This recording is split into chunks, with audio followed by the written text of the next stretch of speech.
her and Humphrey, sharp corners gouging them through the blankets. Clara tried to jump out of bed, but Humphrey was on top of her, howling. Plaster came raining down on them from the ceiling, and in some part of her mind, Clara knew she must take cover, perhaps under the bed?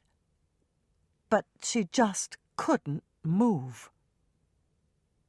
The shaking and heaving went on and on, the bed cresting the waves.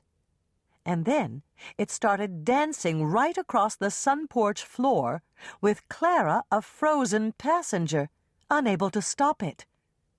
The bed smashed into the far wall. Window glass shattered over the foot of the iron bedstead, and puffs of plaster flew like sharp grains of sand into Clara's face. Then, for one long moment, all was silent. In the silence, Clara thought dizzily, "I liked the swimming dream better." But Humphrey licked her face, and she knew this chaos was no dream. As she brought her hands to her face and wiped off the gritty plaster dust, she heard her mother's voice crying her name. "Clara! My Clara!"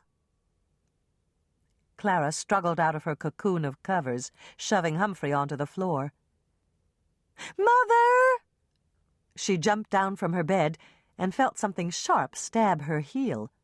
"Ow!"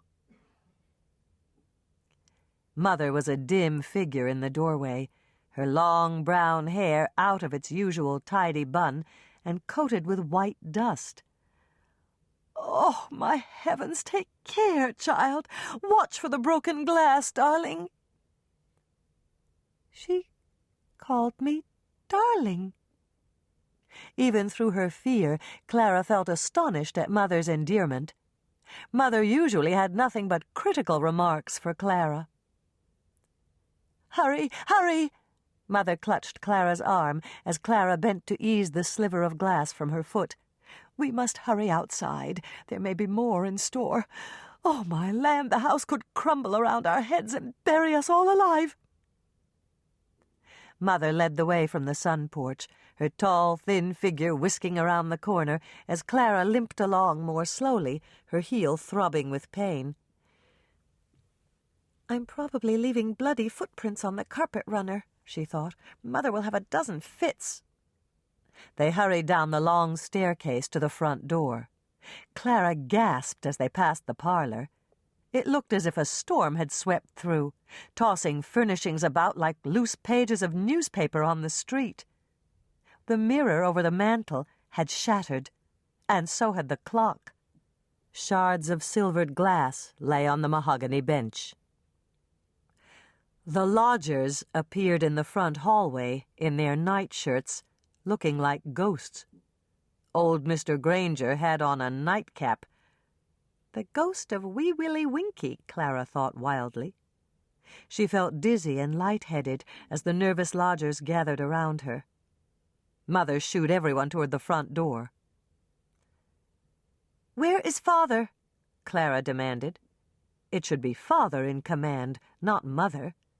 In her mind's eye, she saw how he would leap over the wreckage and lead the way out of the house with old Mr. Granger slung over his shoulder and one of the ladies under each arm. But that was impossible now. "Mind the glass," Mother warned Miss Abigail Chandler, the young piano teacher who now slept in Clara's old bedroom. "Clara, do hurry!" "Where is Father?" Clara grabbed Mother's arm. "I'll come back for him once I get you all safely outdoors." "I'll get him myself," cried Clara, and she turned and hobbled, heel throbbing, through the dining room, where broken china littered the floor, toward the small study where her parents had been sleeping. "No, Clara! You must leave the house at once!" shouted Mother. But Clara ran faster. She found Father sitting on the edge of his bed, clutching the iron bedpost. He was trying to pull himself up to a standing position.